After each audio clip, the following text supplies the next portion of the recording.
Good evening, everyone. We are very pleased to welcome you, Mr. Kogan, for the third conference of this semester, organized by Isagoria, Student Tribune of Audencia Business School. Isagoria came from an ancient Greece concept and means the equal speaking time between each citizen. Through our conferences, we try to transmit and integrate this principle. I will now turn the floor over to Mrs. Jolivel, who will introduce in detail our tonight's guests.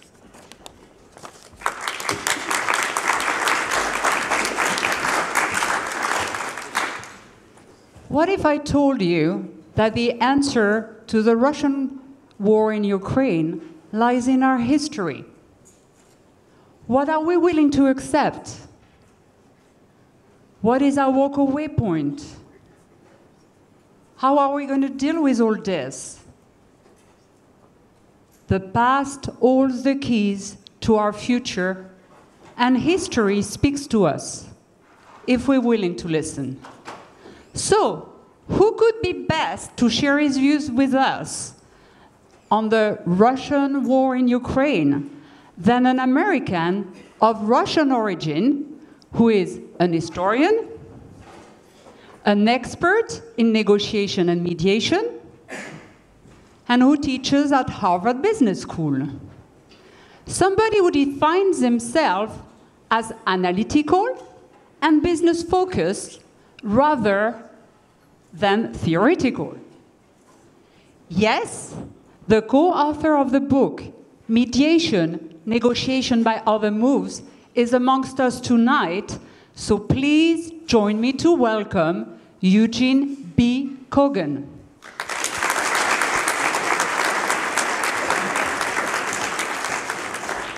Thanks very much. Thanks very much, Delphine.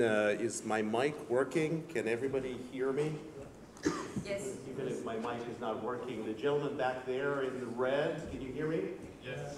Excellent. All right.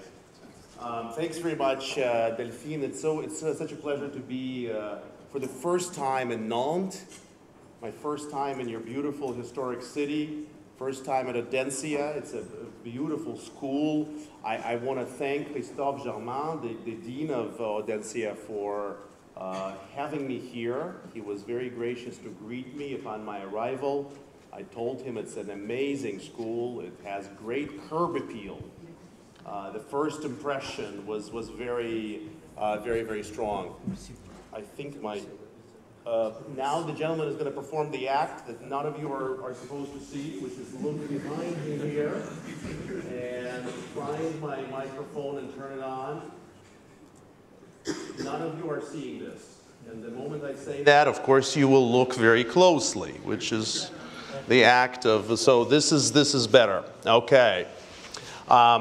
In addition to Christophe Germain, who was so gracious to welcome me to Audencia, I want to thank Céline Braque, who I hope is here. Céline, are you here?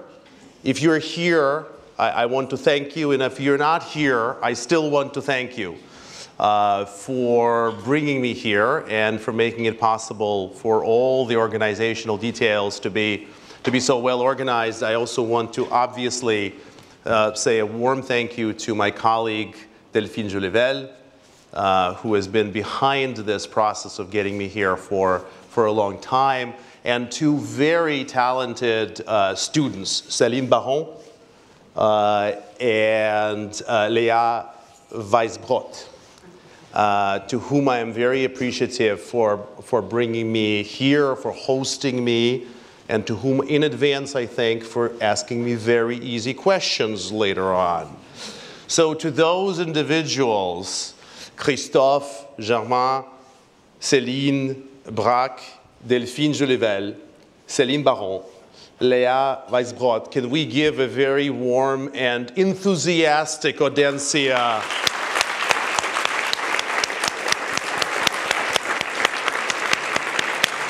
Audencia, thanks. As Delphine mentioned, the topic today is Russia and Ukraine, a topic that is close to my heart and close to my mind. I will say something about my heart for a moment, but I will focus on my mind for the remainder of the conference. I was born and grew up in Moscow and fled 26 years ago, this week, 26 years ago, as a Jewish refugee, never to return. I have not been back to my home country ever since. And if we were speaking about a year ago, you might ask me why not? Why haven't I returned? I don't think those questions are relevant today. I think you understand why I would never return. But the topic of Russia and Ukraine and the negotiations that have to take place is very close to my mind and to the work that I do. I'm trained as a diplomatic historian, and I believe fervently, as Delphine alluded, that those who don't learn the lessons of history are doomed to repeat it. And so in that spirit, the presentation today, I have just 4 arguments to make. And the arguments will be rooted in a comparison with another historical case, a major historical case that happened 60 years ago called the Cuban Missile Crisis. I will talk about Russia and Ukraine, but I will reference for you the Cuban Missile Crisis with the purpose of articulating 4 key principles that negotiators anywhere, whether you're negotiating a business deal or a nuclear deal, whether you're negotiating a salary adjustment or you are negotiating for the survival of your country, whether you are negotiating a procurement contract, as I was recently working with a company in Rome on, or you are trying to negotiate the return of prisoners of war. I want to articulate 4 principles that, as negotiators, as leaders, we should keep in mind as we approach complex issues in a time of great stress. So, if you've forgotten what I look like, here I am. If you have forgotten how distinguished I am, please take a read. No, I'm not asking you to do that. Let's get to work. The first argument I want to make is that, as John F. Kennedy said in his inaugural address on the January 20th, 1961, do not negotiate out of fear, but do not fear to negotiate. I think this is something that we need to remember. No, let me rephrase that. I don't think we need to remember it. We need to dare to believe in it. This is daring, after all, is the Audencia bottom line. It is the Audencia principle. I am sure we all get taught this in negotiation classes. The idea that even if you don't like somebody, still you should negotiate with them. And yet, when it comes to certain individuals, this, after all, is called an unorthodox view. So I will be slightly provocative. I didn't come all the way to Nantes from Boston to be kind of boring and ordinary with you. When it comes to certain individuals like Vladimir Putin, or closer to my home turf, Donald Trump, when it comes to certain individuals, negotiating with these people suddenly goes out of the window. Suddenly, oh yes, Will, we teach you that negotiating is important, but not with these individuals. So I remind you of what Yitzhak Rabin the assassinated leader of Israel, once said, that you negotiate peace with your enemies, not with your friends. There is nothing wrong, I would like to argue, and during the Q&A, I'd be happy to defend, there is nothing wrong with negotiating with Vladimir Putin. Before you run for the exits, okay, Celine, if you're there, close the doors, don't let them out, let me finish this argument before they all flee. Let me clarify. I'm not suggesting that we have a summit with Vladimir Putin. I am suggesting that contacts need to be established. Secret contacts if necessary. Not necessarily at the presidential level, but at high enough level with the Russian Federation to understand where Vladimir Putin stands on these issues. When Kennedy said, "Do not fear to negotiate," he meant it. He actually sat down with the leader of the Soviet Union.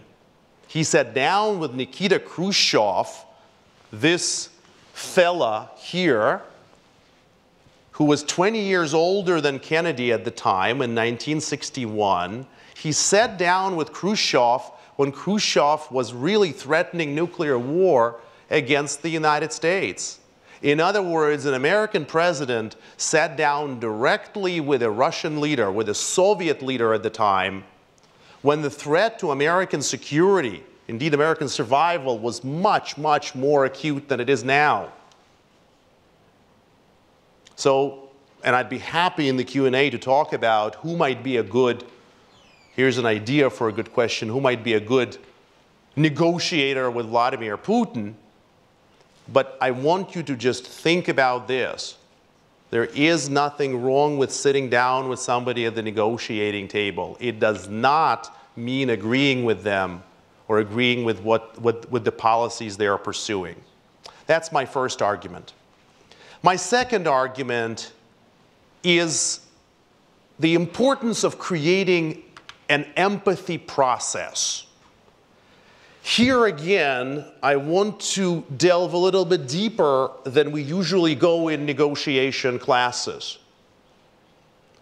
In negotiation programs, I am sure all of you have heard about the process of empathy. Understanding where the other person is coming from. I'm not talking about an event here. Here I pick on Julien, who I met earlier today. I talked to Julien. I try to understand where he's coming from. Good. I checked the box. Empathy is done. No. When you are negotiating, and very soon, all as students at Audencia, and most of you are, I understand, you'll be leading teams and you'll be leading companies. Within 20 years, you will be at the helm of some of the best companies in the world. So this is advice for you. I understand that 20 years ahead is kind of a big step to imagine. Think like Kennedy thought when he was confronting the Cuban Missile Crisis. Kennedy created a process called the Executive Committee of the National Security Council. Here's President Kennedy, and he assembled a group of people from various walks of life, private sector and public sector, Democrats and Republicans, with various experiences to advise him on how to understand what the Soviet Union was doing at the time. You too can do that in your companies. You too can do that in your life today. You don't have to wait for 20 years to become a CEO of a major corporation to do that. You can develop a process where you really go into the thinking of the other side. And I would argue a very important thing today, and I am speaking both about the American administration, about President Biden's administration. I'm also talking about the European countries. the major European countries. We're in one of them. I hope that President Macron has a team inside that is actually engaged in trying to understand how Russia is seeing the world. And I hope indeed that President Biden has the same. Not just an effort, how do we respond to Russia, which is obviously a huge preoccupation as we try to prevent it from destroying Ukraine, as we try to limit its capacity to do the damage, as we try ultimately to enable the Ukrainians to push the Russians out of their country. We need to be thinking as much about that as about what the Russian aims are and how they see the world, because understanding that will be really important for us to be able to achieve the first aims that I described, countering Russian aggression in Ukraine. That's my second argument. The first, do not fear to negotiate. The second, create an empathy process. Don't just see it as an event. The third argument that I want to make is, when you are making decisions, it's really important to have next to you somebody who is willing to tell you the whole truth, however uncomfortable it will be. Now, you may be thinking, okay, that's not a very creative idea, and what's so special about it? Again, this is an exercise both in history but also in scenario planning. Think about 10, 20 years down the road when you are in a much higher position than you are now. You're no longer a student at Audencia Business School, but you may be the dean of Audencia Business School. You may be the president of a company. The higher you go in an organization, the less likely people are going to tell you what they really think. The more important you become, the more likely people will try to agree with you because their job depends on it. And the problem is that that means you're working with incomplete and often inaccurate information. It often means that people tell you what you want to hear because they know what you want to hear. You suddenly become 6 feet tall when you are just 5'9". Your hair suddenly is not gray like mine, but black and very beautiful. You suddenly are the smartest person in the room. Your jokes suddenly make a lot of sense to everybody, and everybody laughs at them, right? There's a wonderful story from Jimmy Carter,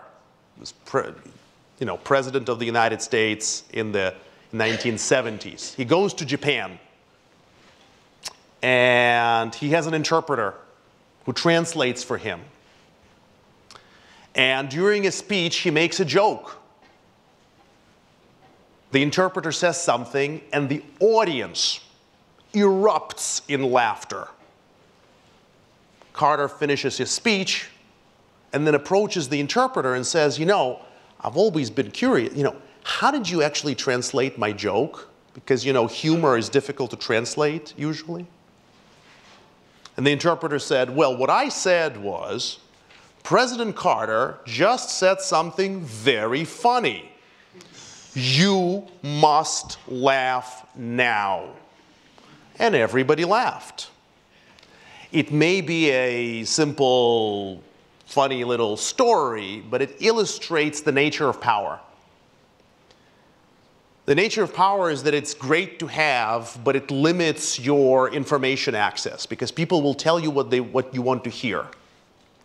And it will be on you as a leader, and you are all leaders, you're all rising leaders, it will be on you to get access to the real information, to the real truth. And having a trusted confidant with you will be really important.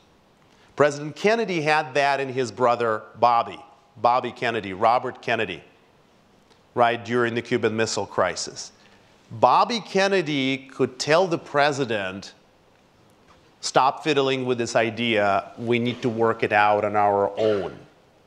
Only a really, truly trusted confidant can talk to you about things that you are uncomfortable hearing. And here are some things that we may be uncomfortable hearing on Russia and Ukraine. This is where I think a trusted confidant is really important for most world leaders. Here's what I hope if I was advising President Biden or President Macron called me and said, listen, I heard you gave this amazing speech at Audencia. I think you really need to come and advise me. I thought you made a lot of sense. I watched the YouTube live cast and I was blown away, right? So, Emmanuel, if you're watching, hello, and you're welcome to call my number. I'll leave it at the end of the speech. Here is what I hope an advisor to Macron or an advisor to Biden would tell them. For example, here's an unorthodox idea. Everybody's worried about a strong Russia. It's the right thing to worry about. They're doing awful things, committing war crimes. I'm worried about a weak Russia. Hold your horses. Don't leave yet. I know you think the guy has lost his marbles. But work with me here. Look at what's happening to Russia and look down the road, 10, 20 years down the road. Because ultimately, this is just a blip in history. And history is a long process. Russia, at the end of this war, will be a skeleton. It will be a vassal state. But the question is to whom? Intellectually, geopolitically, economically, diplomatically, militarily. Intellectually, anybody who has the ability financially to flee is fleeing. Intellectually, Russia is going to be completely destitute. Geopolitically, it's now heavily dependent. Moscow is heavily dependent on Iran, China, North Korea. China is not providing military support. It's providing, for now, tacit diplomatic support. Iran is building drones for Russia. What is Russia promising to Tehran? They are indebted to Tehran now. Politically, diplomatically, they are, although I personally find that argument completely, largely irrelevant and not a great leverage point on Russia, but diplomatically, of course, they are completely isolated. They are in the ranks of North Korea at this point in terms of diplomatic standing. Economically, of course, they are eviscerated by sanctions. The oil ban is coming into effect next month. Russia is going to be a carcass. Somebody's going to take advantage of it. The only thing they got as a dying man with a grenade is the nuclear weapons. Their only argument, as always, is like that dying man grabbing that grenade saying, if you kill me, I will release the grenade and we all die. That's the only thing they got. What's going to happen to Russia? I challenge you all to think about the impact this will have on global businesses, this will have on geopolitics. These are questions that only a trusted confidant can really raise. The second thing I want to raise is the precedent, what I call precedent of nuclear impunity. We're witnessing something dramatically different, ladies and gentlemen, than we've witnessed before. We're witnessing for the first time a nuclear-armed state, not just attack. That's happened before. North Korea has previously attacked South Korea, sank a South Korean warship, the Cheonan. That's happened before. Engage in acts of terrorism, that's happened before. But what we're witnessing today is something very, very different. And again, requires somebody who is very close to the presidents to really talk candidly about. Russia is setting a precedent of nuclear impunity. It's a nuclear armed state going in and completely destroying. Every day they're launching missiles at critical infrastructure. They're completely destroying another country. How to challenge this precedent, how to deal with this idea that as a nuclear armed power, you can go in and start wholesale destruction of another sovereign country. Sanctions, I would argue, are just not enough. It's not enough to punish Russia by preventing it from succeeding, by not allowing it to conquer Ukraine. Let's be perfectly clear on this. All we're doing, all Europe and the United States are doing with their weapons deliveries are preventing Russia from succeeding. We're very far away from defeating Russia or ejecting it out of Ukraine. It's a huge challenge to which I have no clear answer, but I know in this room there are many ideas, and I'd be open to hearing them and opening to having that discussion. But these are the uncomfortable issues that only a really close, somebody very close to power who is comfortable raising the difficult issues, not the obvious ones, can raise. And if that's not enough, the fourth lesson is even more controversial than the previous three. This year I was teaching at Sciences Po.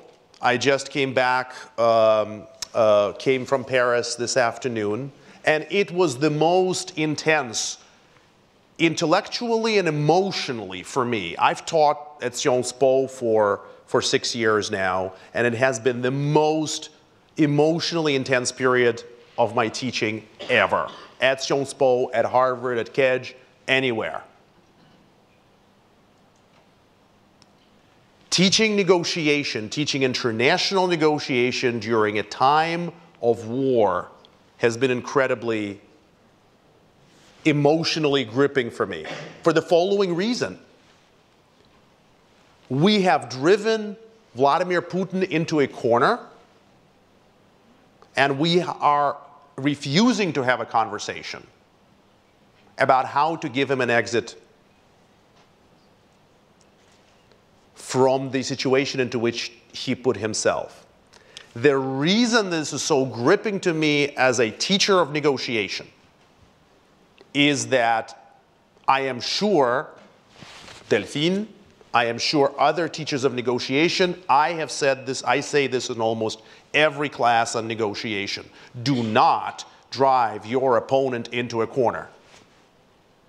And then when it comes to Vladimir Putin, somehow this is normal. Somehow driving a nuclear-armed adversary into a corner is a good idea. And at least in the United States, in the public conversation, this is seen as not just a good thing, but something to be delighted at. I just find it to be deeply dangerous and misguided. However morally and emotionally satisfying it may feel, given Putin's awful behavior, awful policy. And so again, I challenge all of you to think about how to resolve this conundrum between teaching one thing and doing something completely different in real life. Either to be perfectly clear in this small, intimate group of friends, either we're teaching, or at least I am teaching something totally wrong, and that next time I teach at Sciences Po, I should say, yes, there are certain people you should drive into a corner and keep them there, and no matter what, or we should be rethinking our policy. And I give you an example from the Cuban Missile Crisis. These were 3 individuals on the most dangerous day of the Cuban Missile Crisis. This is when Kennedy knew Khrushchev might be in a corner. He said, I need to let the Soviet leader have a way out to prevent nuclear war. And so through the Secretary of State, Dean Rusk, he contacted Andrew Cordier, who was the president of Columbia University at the time, to contact U Thant, the first Secretary of General of the UN from Asia, to propose a peace proposal that would allow the Soviets to accept a peaceful resolution to the crisis. Kennedy did this because he understood that the alternative could be too high a risk of nuclear war. He did not want to drive his opponent into a corner. My key arguments here, I just want to, as I conclude, to reiterate, my key arguments are not only about Russia and Ukraine. My key arguments are not only about nuclear negotiations. I'm not pretending that they are envisioning that all of you will be negotiating nuclear deals. But you will all be making decisions and negotiating business deals or public policy deals of some kind.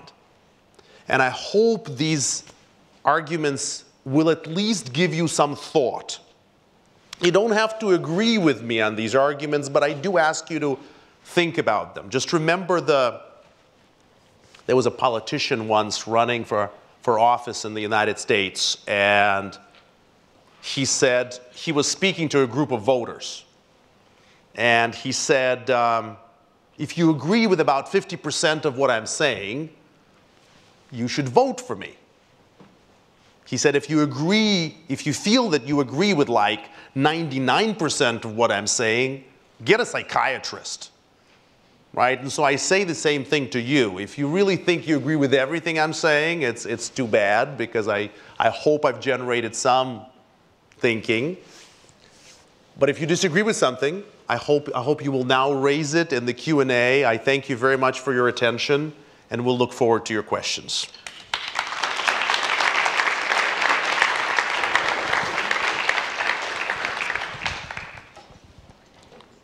Thank you for your intervention today, Mr. Kogan.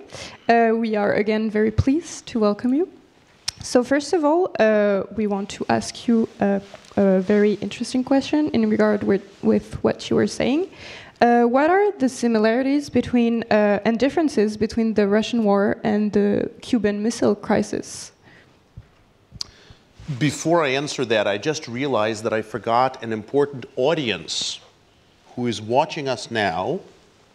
It's the parents, I believe, of Celine and Leah. Can we give the parents a big round of applause, please?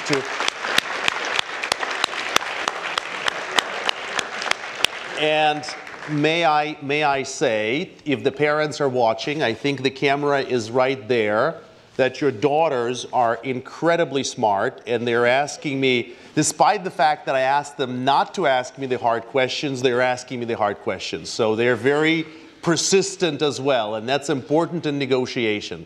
So greetings, parents, if you are watching. I hope, see, the audience is waving at you as well. Okay.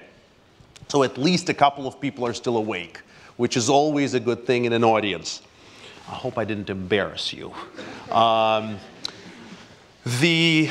Obviously there are significant similarities with the Cuban Missile Crisis, and some of them I have laid out for you this evening.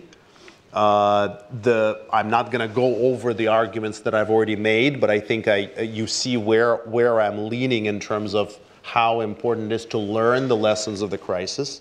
So the similarities are significant. There is a significant difference that worries me a lot. And again, you see now that I am paid to worry, right? I'm a professional worrier, as in not the person who goes to war, but a person who worries. right? I am a perfect optimist. Optimist in the sense that when an optimist talks to a pessimist, right, the pessimist says, it can't get any worse. And the optimist says, yes, it can. So I'm a perfect optimist in this sense. And here's my optimism, quote unquote. My worry is that, Céline, that Putin is not Khrushchev. That personalities really matter. And for that matter, Joe Biden, despite being an Irish American, the first Irish American president since John F. Kennedy, is no John F. Kennedy. I think that the Khrushchev's major contribution to the peaceful resolution, Nikita Khrushchev's major contribution to the resolution of the Cuban Missile Crisis, was to warn candidly about the dangers of war. He has been through war. He has been through the destruction that war brought. And in fact, on the last day of the crisis, of the 13 days, the next to last day, the 27th of October, he wrote a letter to Kennedy. They exchanged letters, which again goes back to my first argument. Negotiations may take place in all the different ways. Negotiations don't have to be like this on a big stage in front of cameras with President Biden and President Putin negotiating. It can be secret communication like Kennedy and Khrushchev engaged in 1962. And Khrushchev wrote, and all of these letters, I commend to the students and to the audience to read these letters. Khrushchev wrote in that letter to Kennedy on the 27th of October, he said, if we keep pulling on both sides of the rope, that the knot will be tied so tight that it will take a war to untie the knot. Let us stop pulling on the ends of the rope. That rope metaphor was one of the most consequential, one of the most gripping metaphors of the Cuban Missile Crisis. But in all candor, it is easy to sit here at Audencia in the wonderful city called Nantes, 60 years later, reflecting on this. That's easy. But when you're in the middle of this, right, it's that kind of responsibility and that kind of introspection that I'm calling about, Céline. And I hope, as Delphine alluded, the importance of history, the importance of examining history for insights, but also questioning. And this is why I think your question is so important. Questioning whether it can be applied. Because Joe Biden is very different also from John F. Kennedy. These are different personalities. Kennedy had the amazing ability, and I feel I know a little, it's interesting, right? 60 years later, when the president was assassinated 59 years ago this week, about 20 years before I was born, I feel like I know John F. Kennedy a little bit more than I know Joe Biden because I've studied him so much. Kennedy had the ability to step back and reflect on his opponents in a dispassionate, unemotional way. I don't think that President Biden has quite that ability. I just give you a quick example and then we can proceed. Micro details matter in negotiation and diplomacy, not just the big strategic issues. When you hear President Kennedy talking about his Soviet counterpart, you always hear him referring to his counterpart as Chairman Khrushchev. There's a certain formal respect that he pays to the other leader, when you hear President Biden talk about the Russian president, almost never will you hear President Putin. It's just Putin. It's Putin's war. It's Putin this, it's Putin that. Now you may say, gee, Eugene, what's the big deal? I think it's a big deal. It's a big deal that there's no respect. There's not even a modicum of respect for the opposing party. No matter how abhorrent, no matter how despicable that party is, that modicum of respect, I would argue, it's an unorthodox view, as you can see. I would argue, even, I'm not a lawyer. I don't know if these are I don't have the capacity to tell you whether these are war crimes. Pretty sure they are, but I'm not a lawyer. Even if you're dealing with a war criminal, that modicum of respect is important when you're negotiating with them. Thank you for your answers, Mr. Kogan. About a week ago, Russian troops withdrew from Kherson, a strategic and symbolic city for Ukraine. Regarding these key trends, do you believe Ukraine is now in a position to win the war? And if so, what will be the impact on Putin's willingness to use the nuclear bomb?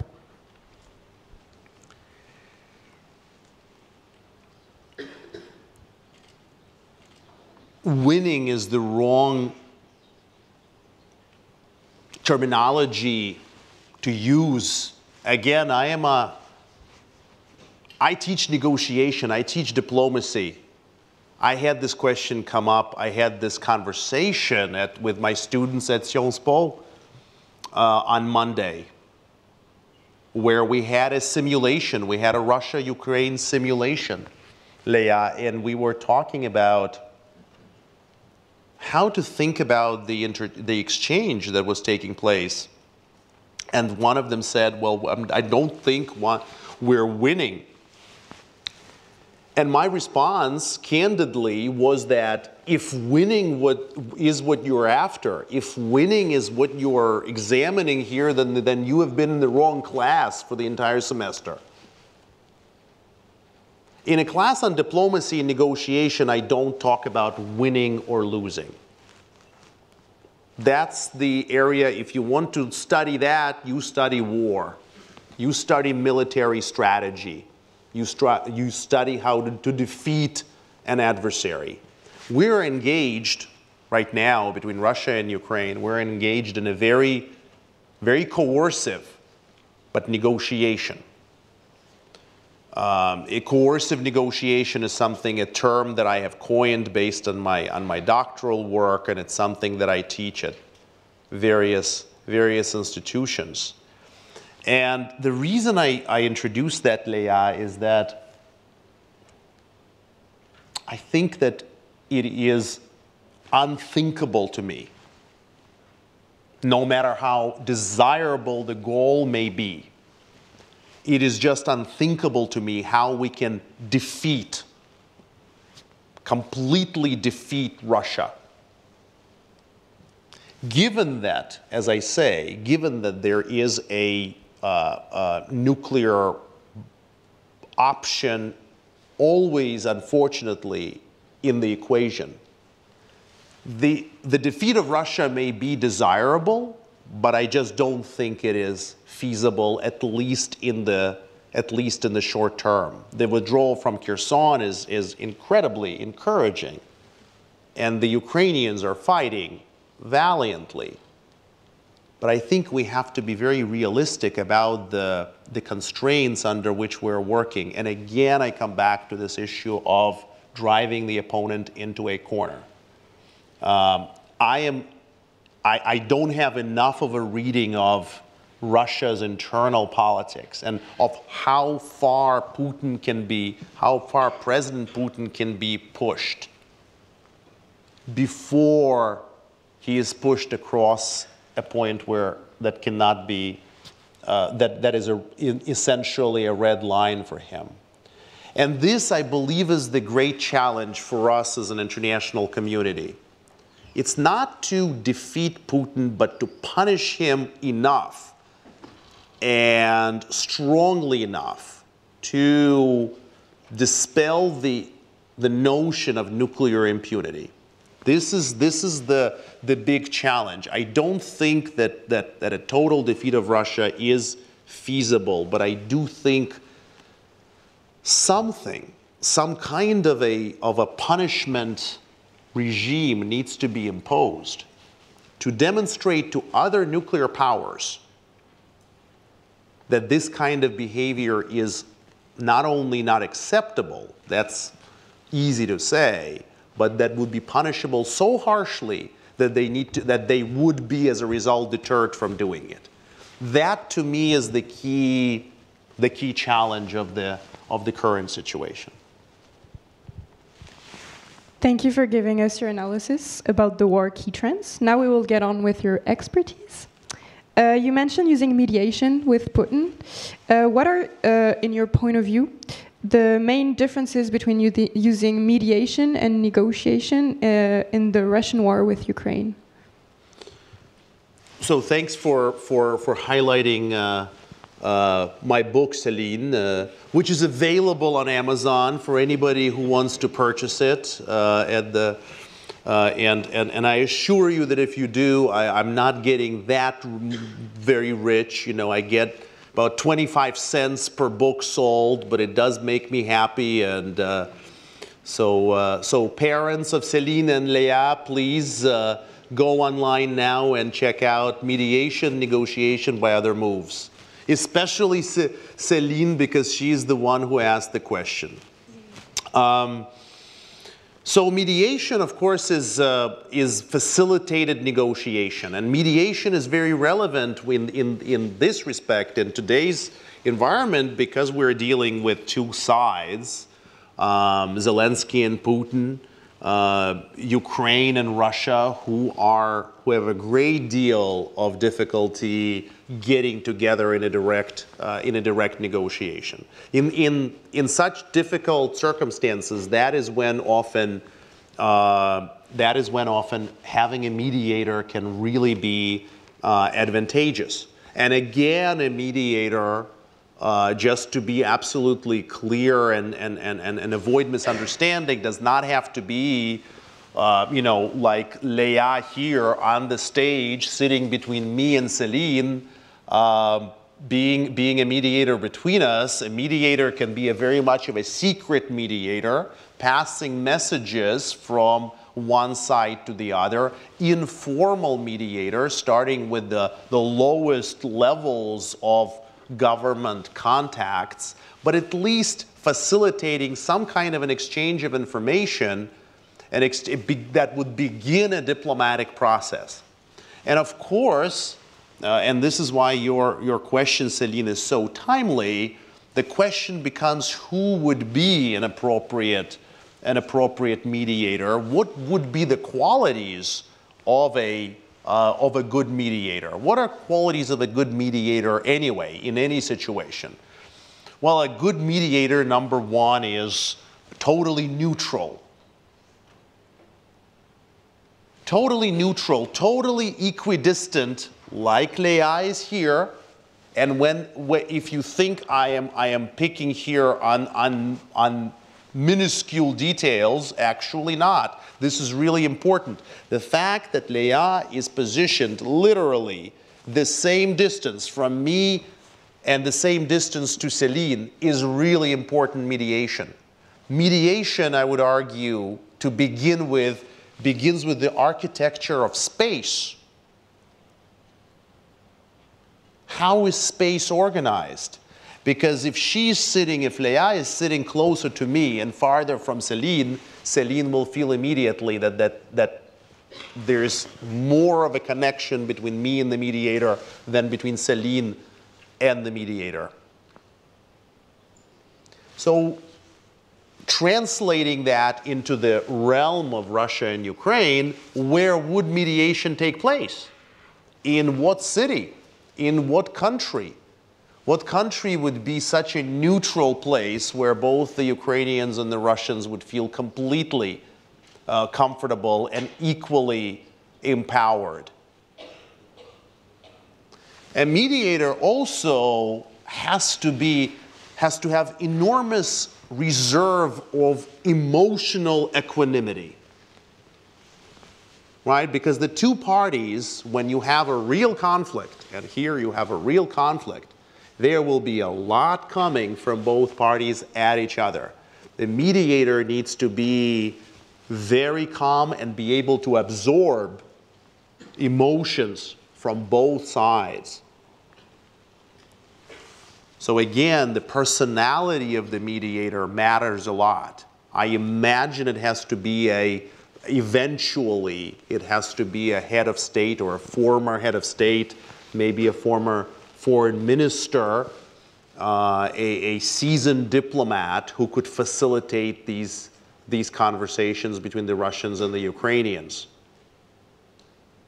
A mediator has to be also of a stature, and I'll end on those just three key things, and for the rest of them, just get the book.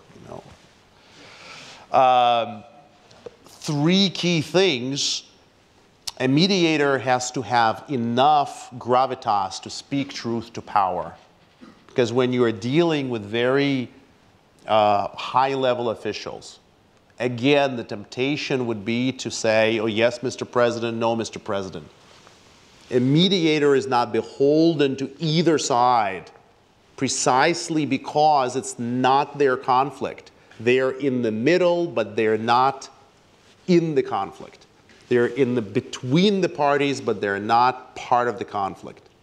And part of this ability to speak truth to power is to be able to tell the parties, this is not the mediator's conflict. The parties will be very tempted to say, well, you figure this out for us. Any of you who will ever mediate, or maybe you have already mediated, will see that the parties will be very tempted to see this as an opportunity to say, let's say again, if it's Céline and I, very tempted to say, Leah, well, you help us. You are the expert here. You figure this out for us. And Leah has to have enough gravitas and enough persistence to say, no, this is your conflict to figure out. I can help you organize the process. But this is your conflict to figure out. In terms of who could be a good mediator for Russia and Ukraine, again, President Macron has said publicly that he wants France to be the mediating power. Putting it very diplomatically as well, it did not go well. He did not get a lot of great applause like we got here at Audencia. So the idea of mediating with Russia is not very attractive right now, Céline. But again, I didn't fly all over here to be nice about it. I'm here to tell you how I think about these things. So I think it could be really helpful, whether it's President Erdogan of Turkey, or it's President Macron, or it could be a co-mediation. It could also be the go-betweens, the more informal go-betweens that establish these relationships. Choosing a mediator is hard. Working out this conflict without a mediator is harder. Thank you a lot for your answer.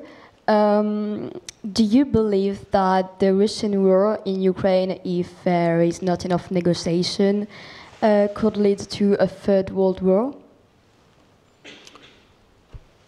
I'm not known for short answers. But for this one, I will give a short answer. I hope not. 3 words. Thank you.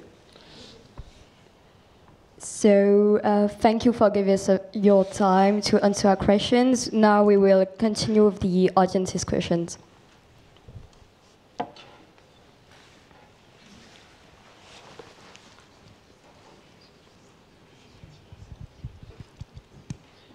And as you speak, if you don't mind telling us your name and maybe what you do at Audencia, maybe what you are studying.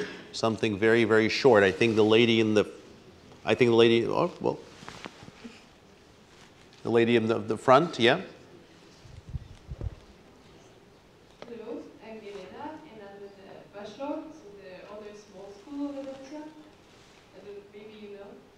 And my question is that one, regarding all what's happening right now in the world, how to keep or rebuild the trust to the people.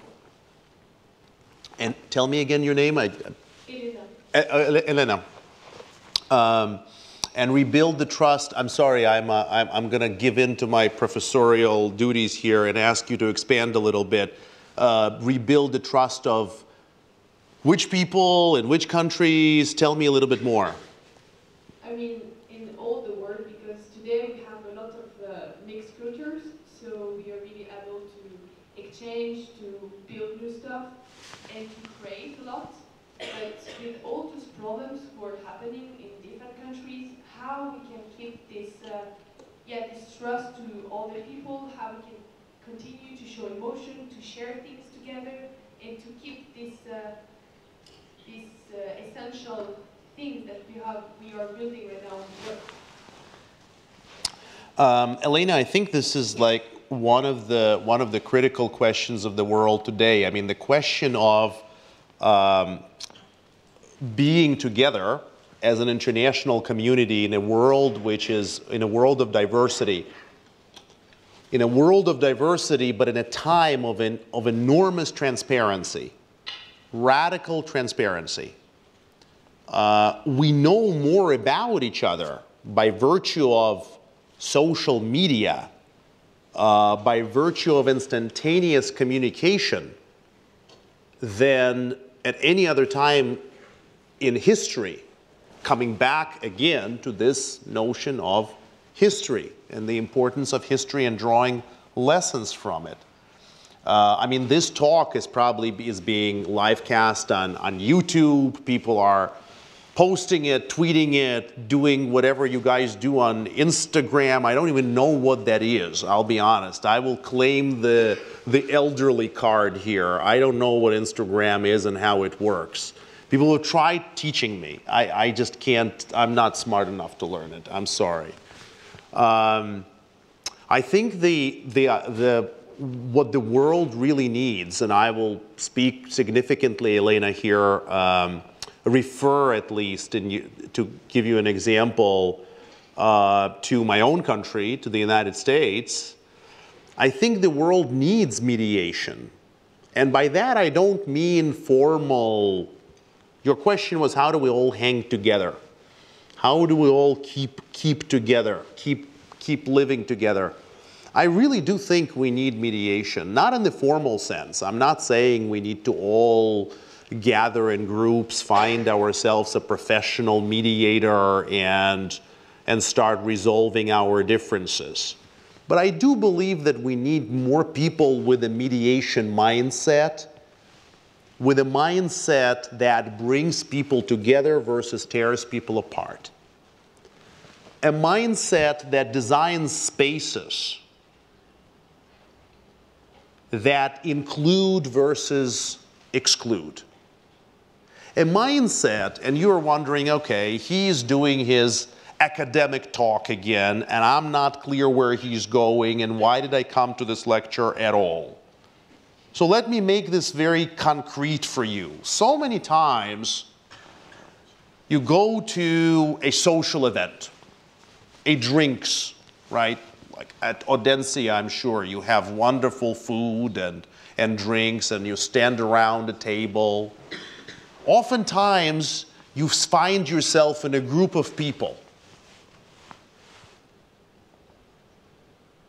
You know each other, you're all talking, and then you look to the side, maybe you glance to the side as you're sipping that wonderful Prosecco or whatever else you have in your glass, and you see somebody standing there all by himself or all by herself.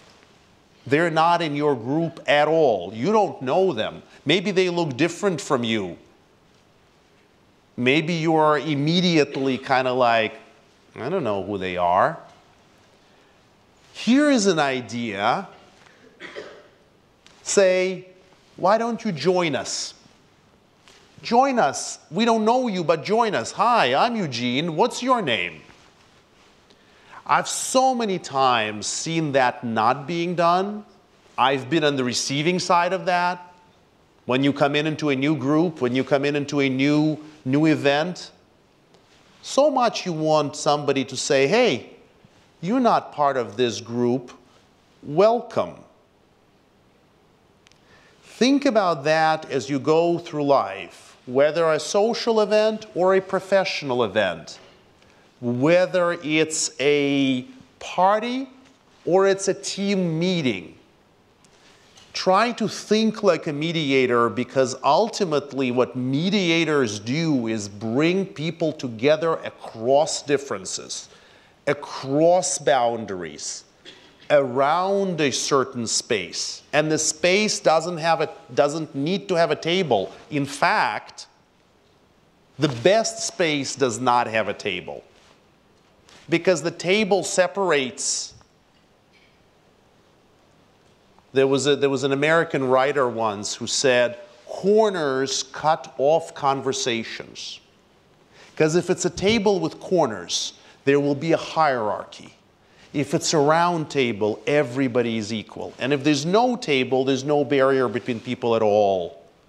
So I think, Elena, your question is really fundamental. We have so much diversity in the world. Visible diversity and invisible diversity. Diversity we cannot see. How do we all continue living together? I think we continue living together and collaborating across languages, across cultures, across generations, across historical experiences. We collaborate if we have people who think more in terms of bringing people in. And I really encourage you how to apply that. You have to, it's the Frank Sinatra doctrine, you know, my way. You have to find your way to do that. I'm not saying to you that one way is the right way, but just think about that. How am I, in my life, in my work, in my team, in my company, how am I bringing people in? I hope that's a question you can ask yourself. Thank you for the question.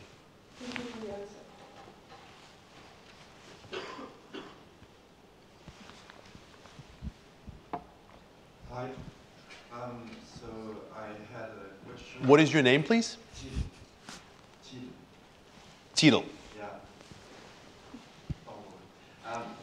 My question. So what really is your name? Because I understand I didn't pronounce it correctly, and this is the time to be assertive.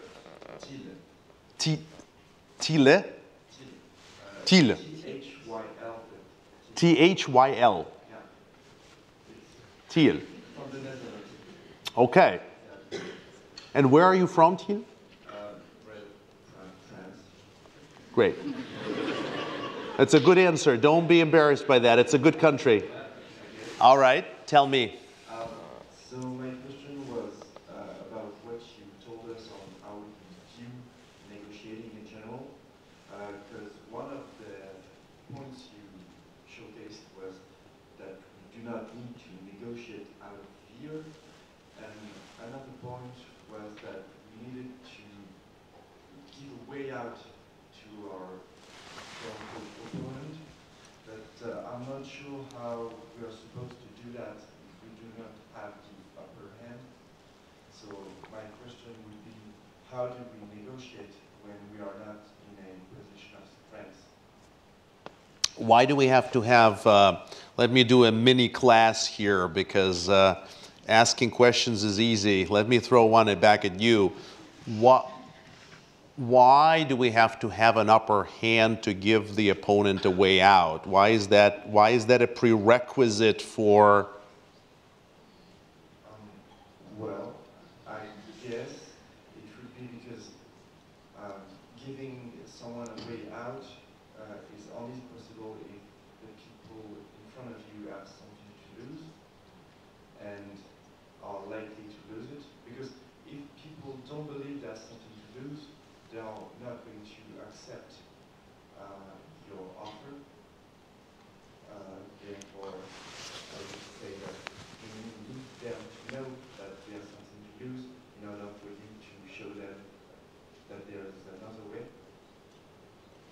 Okay, so what I would say, Till, is that it's a little bit of a matter of perceptions, whether they have something to lose or not. And I'm not in the case of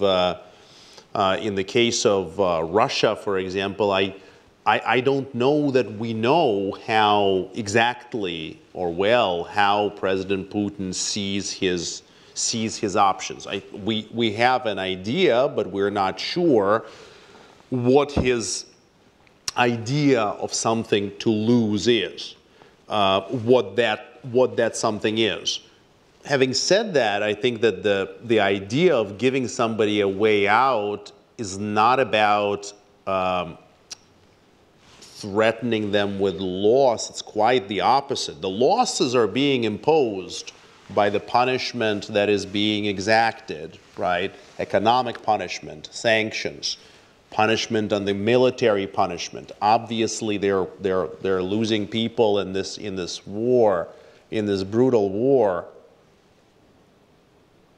The way out is the most uncomfortable part of this coercive negotiation, and this is the part where my students just regret taking my class all the time. You know, when I describe the first part of coercive negotiation, which is punishment, using force, threatening force, everybody is happy. And then I say, and by the way, you have to also give something to your opponent, and everybody cries and they say, okay, Eugene is a bad professor. Why did we take this class? That's not good. We don't want to give anything to our opponent. But you give something to your opponent, Teal, in order to demonstrate that there are two futures. You're essentially giving the other side a structured choice, and the structured choice has to be as bright and as drastic as possible. One, and Trump was very much adept at this, and I've studied Trump's negotiations very, very intensively, right? You give somebody a choice. Either it's one future or second one. The one is a good one. The second one is an awful one. And that distance between the two futures has to be very, very significant. To do that, you don't necessarily have to have the upper hand. And by the way, right now, as Leah's question suggests, Ukraine may be said to have an upper hand. Right now, they are on the offensive. Right now, they have the leverage. That's why Zelensky is calling for the peace formula. Why do you think Zelensky is coming up with a peace formula now? Because he knows he's got the upper hand. He can negotiate. He has the wind behind his back. This is very hard. The offering of incentives and coercive negotiation, the offering of incentives in any negotiation to people you don't like, right? Imagine you're doing a business deal with somebody, and let's say his name is Eugène. Let's pick on me for a change. I really wanted to pick on Julien here because his is the only name I know, but I'm not going to do that, right? I could have picked on Elena or Maria and Sophia. I also remember you. But Eugène, for example, and you really don't like Eugène. It's hard to believe. I'm a very likable guy, right? Right? Nod is good, okay. It's very hard to imagine wanting to do something good for somebody else, right? Whom you really dislike personally, who has done something against you. That is a part, whether you have an upper hand or not, is really important in negotiation to consider, to at least figure out what kinds of incentives would address that side's fundamental concerns. In Russia's case, it's not very difficult to figure out. They are hurting economically. Of course they want sanctions lifted. Of course they want to rebuild their economy. Right? It's not very difficult to figure out where the Russians want relief.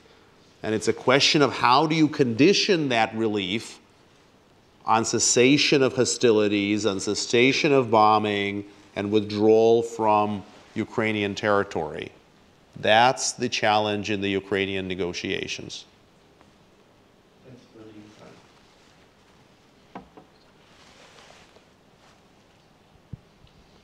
insight. Hello, can you hear me? Yes, I can see you, and now I can hear you. Perfect. My name is Luis. Can you bring your mic a little closer? Your name like is? this? Luis. Luis. I want to ask a question about the Ukrainian people regarding the invasion from Russia. We can see right now that the winter is going to be tough on the Ukrainian side, maybe, because Russia is targeting generators, electricity generators, water supply. And we can say that the Ukrainians may have the upper hand regarding the war and the trends. But until when are they going to accept negotiating with Russia on a geographical standpoint until Crimea, Donbass, and on a maybe more mentally standpoint, until when are they going to forget Russia and also the Russians? Forget Russia or forgive Russia? Forgive Russia. Well, in a certain sense, so you're asking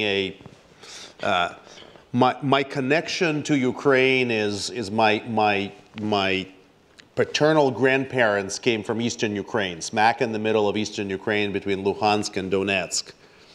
And one of the personal, I have to say, one of the personal lessons of this war has been learning so much more about my family's history. I've always, I never knew where my ancestors came from until this war began, when I started asking my parents, where exactly are we from? And we started looking at the maps, and lo and behold, there we were.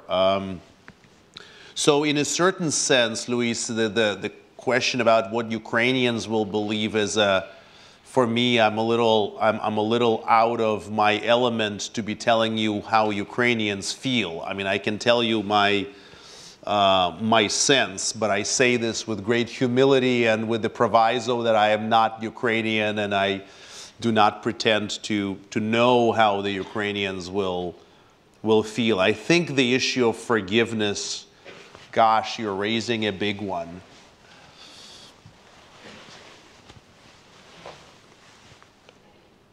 I had a student at Sciences Po this week from Rwanda. And all I can say is that she was born after the Rwandan genocide. And yet she carries with her the historical images of trauma.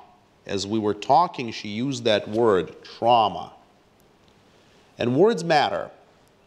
And it impacted me deeply in the sense that it reminded me how much the historical images of this war will form the baggage, the invisible baggage that we all bring in life with us.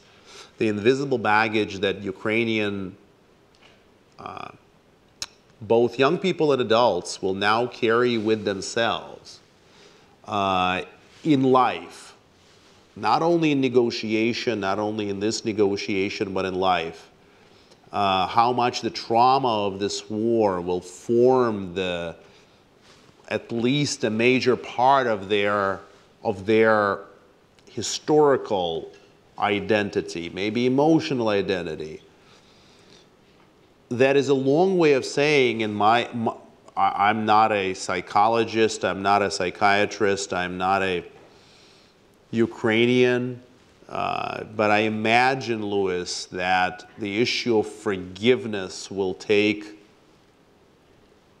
a generation or two to even consider. I think it is way too early to even start to talk about that. It's so premature. We're right in the middle of this horrific war. So that's I'd leave it on that. I mean the issue of of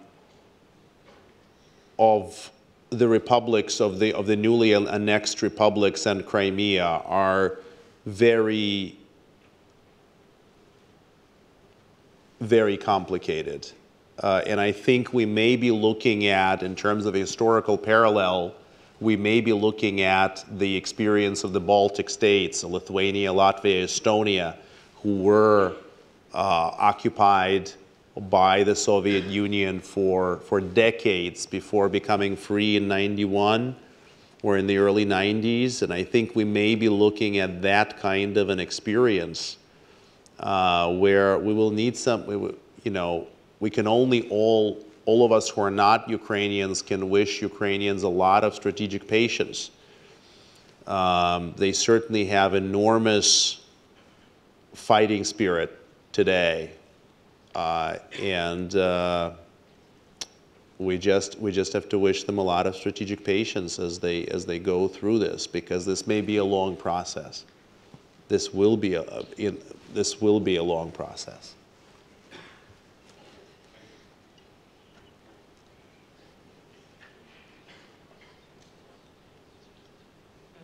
Hello, I'm Pierre. Pierre. First year at Audencia, concerning Crimea and the Donbass, the republics of the Donbass.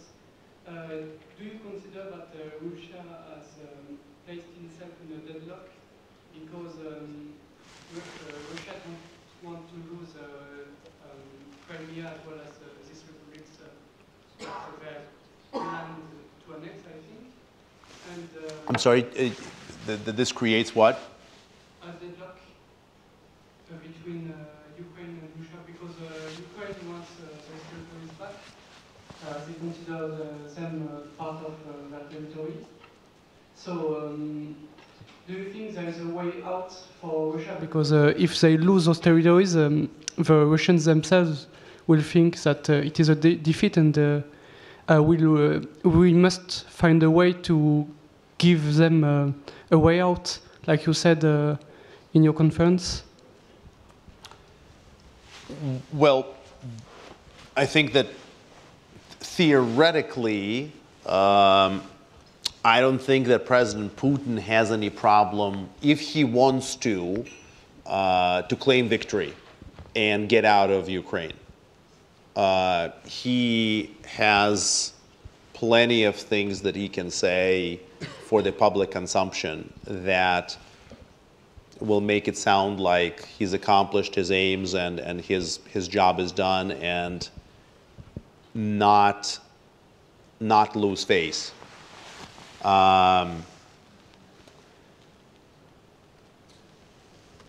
Giving up Crimea, giving Crimea back to Ukraine would be a very painful step for Russia. And I honestly don't know what can be done at this point to make that happen. So it really is a very challenging. It is a very challenging question that you've posed. I would only mention that in negotiation there is such a thing as writing the opponent's victory speech for them, right? Understanding what matters to the opponent, understanding what is important for the opponent, and actually giving them some kind of an incentive, giving them a way out that can help them say, I've accomplished my aims. This is why I call for the empathy process. This is why I call for the negotiation. This is why we need to better understand what beyond the public rhetoric, what can we do for what is there that can be contemplated. And just to be very clear, these are reflections that are not intended to suggest that anything by the West that would be done over the heads of the Ukrainians. This must be a Ukrainian decision what to do about their country. So this is kind of an analytical statement, Pierre, not a prescriptive one. But if I were giving advice to the to the Ukrainians, it would be that to think about what is it that can be in the least painful way given a way that can bring this peace formula to a fruition. I know it's not a very satisfactory answer, but that's what happens when you ask a really good question.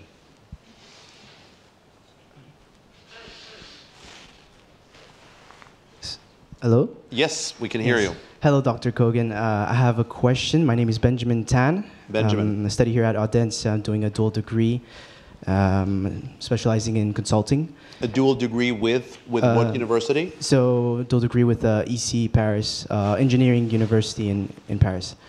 My question is related towards the conditions of negotiations. So, here we find ourselves face to face with so we have Russia, Ukraine, and we have the world. My question is regarding what, based on you, based on your mind, as you say, what are the best conditions best conditions for negotiations between Russia and Ukraine? And you mentioned as well the need for a trusted confidant. So in this case, who, what, and when? Who should we have as a trusted confidant? You mentioned a few options, but based on you, who would be the best in this case? 2, what should they negotiate exactly? And 3, when should negotiations happen? So, Benjamin, I'm usually only smart enough to take one question, but you threw 3 at me, so I will try to do my best. About that. And you know how short my answers usually are, so this one will probably take us into about 9 p.m. But we should thank Benjamin for asking such a good question. There was this French statesman called Cardinal Richelieu. You've all heard of Cardinal Richelieu, right? And he has this work called Testament Politique, right, the political testament. And in it, he calls for continuous negotiations, négociation continuelle. And I concur with that, with all humility, right? Who am I to concur with Cardinal Richelieu? But I endorse that wholeheartedly at Audencia Business School. Maybe the school news, the newspaper or the headline would be Kogan quotes Richelieu. I think that would be a great headline, Frank. There is a sense in the public discourse that negotiations are kind of something that happens and then something that stops. The diplomacy, again, as I've alluded to in answers to Celine and to Leah, that diplomacy somehow happens in the public eye at the big negotiating table. I would argue that that's not the case, that very good negotiations, very important negotiations happen privately, outside of the media eye. Since I don't know of secret negotiations between Russia and Ukraine, and guess what? I'm happy that I don't know, because that means maybe something is happening, hopefully, fingers crossed, right, that things are happening that the public does not, even the moderately educated public like us, does not know about.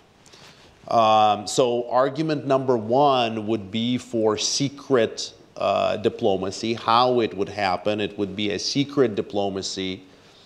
I've proposed, and you can check out my written works on this, or my written arguments on this. I wrote a piece for Newsweek magazine a few months ago, in which I've suggested, for example, Condoleezza Rice or Rex Tillerson. These are, in my earlier career at Harvard, I had the great privilege of meeting all of the secretaries of state of the United States, from Henry Kissinger, who was Richard Nixon's Secretary of State, and probably you all recognize Kissinger as kind of a quintessential diplomatic name, to Rex Tillerson, the former CEO of ExxonMobil, who became a Secretary of State for President Donald Trump. And Kissinger, for example, specialized in secret diplomacy, and in many ways at 99 years old, he still specializes in secret diplomacy. The reason I've mentioned Condoleezza Rice and Rex Tillerson is that both of these individuals, the who, to your question, to your excellent question, Benjamin, the who would be somebody, at least if we zero in on the personality of Vladimir Putin, this would be somebody who has met Putin in the past and who understands Putin, right? Condoleezza Rice is a Soviet historian, right? She's met Putin a number of times, and she understands the personality of the man. Rex Tillerson, when he was CEO of ExxonMobil, received an award from Putin of an order of friendship from the Russian Federation. He has met Putin a number of times. We need individuals either being a mediator, to Celine's great question earlier, or as a direct negotiator. We need individuals who have met Putin before, who have that personal experience. It's really not enough to just read the intelligence reports and to think that you understand, no matter how good your intelligence agency is, right? I give you a quick story that I really love to think about. Madeleine Albright was the first female Secretary of State of the United States. In 2000, went to meet Kim Jong-il. Kim Jong-il was the father of the current North Korean leader, Kim Jong-un.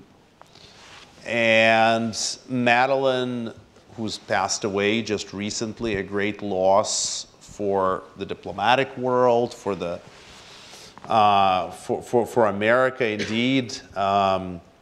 Madeleine said, okay, so I go to the CIA, right, and I say, okay, what do you know about Kim Jong-il? I'm meeting this North Korean leader. I don't know who I'm meeting. And she says, so the CIA tells me, Madam Secretary, not a lot is known about this guy. The only two things we know are he's crazy and he's a pervert. She goes to meet Kim Jong-il, comes back, says, okay, I gotta tell you, he's not crazy. Make your own judgments on the rest, right? The reason that I bring this up is that it's important to meet people in person. And so for negotiators, for important negotiations such as these, I'd say get people who have had the experience. What to negotiate? Well, and I think those were the three things. I think I'm ticking off that Ben put so many things in the agenda, that Benjamin put so many things in the agenda. I'm barely keeping up. I think what to negotiate, well, number one, to end the fighting, to somehow to create conditions where no more airstrikes, no more degrading, destroying the country and destroying lives. I mean, a terribly tragic thing. A newborn baby was just born. It was just killed in the recent airstrikes. If you look at the media reports, when the maternity ward was hit in Kiev, I believe. So the first things first. You need to freeze this. And then I would say, then you start thinking about how to resolve the issues of the occupation, of the reparations, of the exchanges. Well, exchanges of prisoners are taking place. So obviously the most intractable of issues will be the question that Pierre posed on the territories.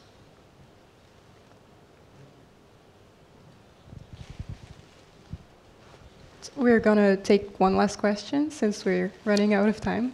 Sure.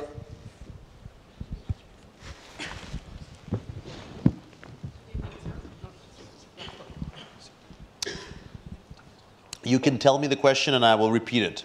How about that? Zoe, yeah. What do you think about the idea that Ukraine and other bordering countries to Russia have been used by both USA and USSR at the end of the Cold War as a barrier frontier between these two different worlds, so almost to protect Russia and Europe. So that's why after President Zelensky got closer to Putin, President Putin felt in danger, almost attacked by Putin, by his own enemies. So is it simply the requirement of old man wanting to see the Russia outside? So I heard, Zoe, parts of the question, so this gives me an opportunity to answer a completely different question that I really wanted to answer. No, I heard, in all seriousness, I heard something about the Cold War, and the Cold War, again, this brings back, as into Lewis's, in answer to Lewis's question, it brings back to me the importance of understanding the historical images that leaders carry and that negotiators carry. And I think one of the historical image that President Putin carries, and that he has been unabashedly clear about, and that is that the fall of the Soviet Union, fall of the Soviet, let's call it for what it is, an empire, was the greatest geopolitical catastrophe of the 20th century, right? To somebody who is Jewish, to hear that that was the greatest catastrophe, not the world wars, not the Holocaust and the destruction of 6 million lives, is an interesting argument to be hearing. But it is an important, again, in terms of as you create that empathy process and as you try to understand where your opponent, where the other side is coming from, you see the importance of this to understand just the historical image that he carries, rebuilding what I think is one of the aims. I don't think President Putin has just one aim in mind in invading Ukraine, but I think as one of the aims, if not a physical domination, physical control and annexation of and recreation of the old Soviet Union. I think at least one of the aims is just, again, the notion of this is my sphere of influence and I have total impunity in doing what I want in it. And demonstrate, I mean, he's already quasi-controlling Belarus. Belarus is already is another, that's a topic for another lecture. But I think that the Cold War is very heavily, which is why I bring this into the conversation today. The Cold War is very heavily weighing on the mind of at least President Putin. And I think as we think about, again, back to Benjamin's the who, the what, and the when, as we think about negotiating the end to this, I think we really must consider these images that these leaders bring to the table. Okay, thank you all for your attention, and thank you, Mr. Kogan, for your precious time and giving us your expertise about this conflict and your interesting point of view, very interesting point of view. As a reminder, our next conference will be on December the 7th with Pierre Chambon, CEO of Storengy. And have a good evening.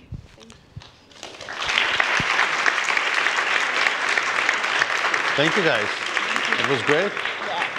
Thank you. Thank you so much. Thank you very much. Was it not bad?